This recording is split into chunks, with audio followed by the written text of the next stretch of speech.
यिर्मयाह 32। यिर्मयाह द्वारा खेत खरीदा जाना। यहूदा के राजा सिदकिय्याह के राज्य के 10वें वर्ष में, जो नबूकदनेस्सर के राज्य का 18वां वर्ष था, यहोवा की ओर से यह वचन यिर्मयाह के पास पहुंचा।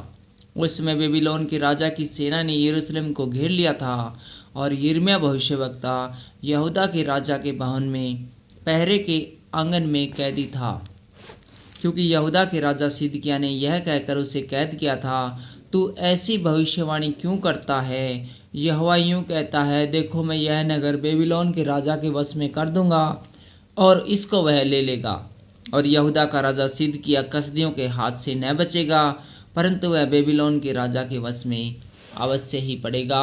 और वह बेबीलोन का राजा आपस में आमने सामने बातें करेंगे और मैं अपनी अपनी आंखों से एक दूसरे को देखेंगे, और वह सिदकिय्याह को बेबीलोन में ले जाएगा, और जब तक मैं उसकी सुधि न लूं तब तक वह वहीं रहेगा। यहोवा की यही वाणी है, चाहे तुम लोग कसदियों से लड़ो भी, तो भी तुम्हारे लड़ने से कुछ न बन पड़ेगा। यिर्मयाह ने कहा, यहोवा का वचन मेरे पास पहुंचा, देख शल्लम का पुत्र हनमेल, जो तेरा चचेरा भाई है, वह तेरे पास यह कहने को आने पर है, मेरा खेत जो अनातोत में है उसे मोल ले, क्योंकि उसे मोल लेकर छुड़ाने का अधिकार तेरा ही है। अतः यहोवा के वचन के अनुसार मेरा चचेरा भाई हनमेल पहरे के आंगन में मेरे पास आकर कहने लगा, मेरा जो खेत बिन्यामीन देश के अनातोत में है उसे मोल ले, क्योंकि उसके स्वामी होने और उसके छुड़ा लेने का अधिकार तेरा ही है, इसलिए तू उसे मोल ले। तब मैंने जान लिया कि यह यहोवा का वचन है, इसलिए मैंने उस अनातोत के खेत को अपने चचेरे भाई हनमेल को अनमोल से मोल ले लिया, और उसका दाम चांदी के 17 स्केल तोल कर दे दिए। मैंने दस्तावेज में दस्तक और मोहर हो जाने पर गवाहों के सामने वह चांदी कांटे में तोल तोल कर उसे दे दी। तब मैंने मोल लेने की दोनों दस्तावेजें, जिसमें सब शर्तें लिखी हुई थी और जिसमें से एक पर मोहर थी और दूसरी खुली थी, उन्हें लेकर अपने चचेरे भाई हनमेल के और उन गवाहों के सामने जिन्होंने दस्तावेज में दस्तक किए थे, और उन सब यहूदियों के सामने भी जो पहरे के आंगन में बैठे हुए थे, नेरिय्याह के पुत्र बारूक को, जो महसेयाह का पोता था, सौंप दिया। तब मैंने उसके सामने बारूक को यह आज्ञा दी, इज़राइल का परमेश्वर सेनाओं का यहोवा यूं कहता है, इन मोल लेने की दस्तावेजों को जिन पर मोहर की हुई है और जो खुली हुई है, इन्हें लेकर मिट्टी के बर्तन में रख, ताकि ये बहुत दिन तक रहे, क्योंकि इज़राइल का परमेश्वर सेनाओं का यहोवा यूं कहता है, इस देश में घर और खेत और दाख की बारियां फिर बेची और मोल ली जाएंगी। यिर्मयाह की प्रार्थना। जब मैंने मोल लेने की वह दस्तावेज नेरिय्याह के पुत्र बारूक के हाथ में दी, तब मैंने यहोवा से प्रार्थना की, हे यहोवा, तूने बड़ी सामर्थ्य और बढ़ाई हुई भुजा से आकाश और पृथ्वी को बनाया है। तेरे लिए कोई काम कठिन नहीं।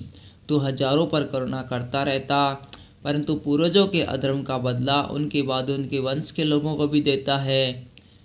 हे महान और पराक्रमी परमेश्वर, जिसका नाम सेनाओं का यहोवा है, तू बड़ी युक्ति करने वाला और सामर्थ्य के काम करने वाला है।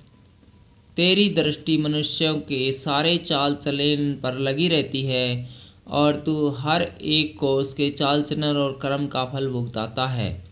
तूने मिस्र देश में चिन्ह और चमत्कार किए, और आज तक इजराइलियों वरनसा मनुष्यों के बीच वैसा ही करता आया है, और इस प्रकार तूने ऐसा नाम किया है जो आज के दिन तक बना है।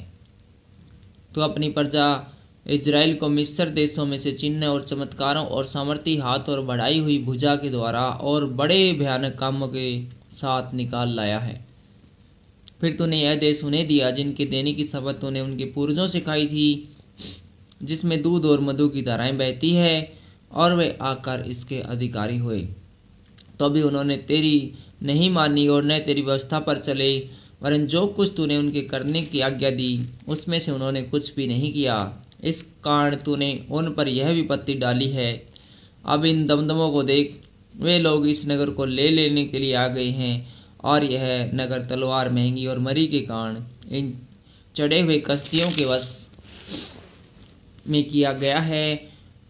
जो तूने कहा था वह पूरा हुआ और तू इसे देखता भी है। तो भी हे प्रभु यहोवा, तूने मुझसे कहा है कि गवाह बुलाकर उस खेत को मोल ले, यद्यपि कि यह नगर कसदियों के वश में कर दिया गया है। तब यहोवा का यह वचन यिर्मयाह के पास पहुंचा, मैं तो सब प्राणियों का परमेश्वर यहोवा हूँ, क्या मेरे लिए कोई भी काम कठिन है?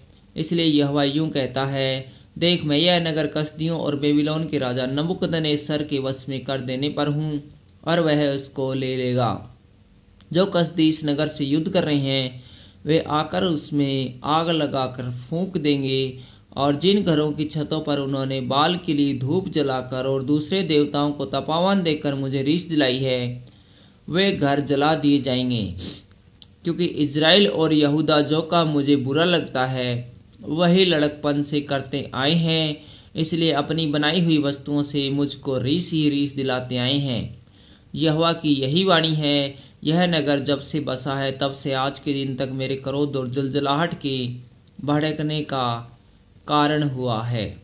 इसलिए अब मैं इसको अपने सामने से इस कारण दूर करूंगा, क्योंकि इज़राइल और यहूदा अपने राजाओं, हाकिमों, याजकों और भविष्यवक्ताओं समेत क्या यहूदा देश के, क्या यरूशलेम के निवासी सब के सब बुराई पर बुराई करके मुझे रीस दिलाते आए हैं। उन्होंने मेरी ओर मुंह नहीं वरन पीठ ही फेर दी है। यद्यपि मैं उन्हें बड़े यत्न से सिखाता आया हूँ, तो भी उन्होंने मेरी शिक्षा को नहीं माना, वरन जो भवन मेरा कहलाता है उसमें भी उन्होंने अपनी घृणित वस्तुएं स्थापित करके उसे अशुद्ध किया है। उन्होंने हित्रोमियों की तराई में बाल के ऊंचे ऊंचे स्थान बनाकर अपने बेटे बेटियों की मेलोक के लिए होम किया, जिनकी आज्ञा मैंने कभी नहीं दी, और न यह बात मेरे कभी मन में आई कि ऐसा घृणित काम किया जाए और जिससे यहूदी लोग पाप में फंसें। आशा की प्रतिज्ञा।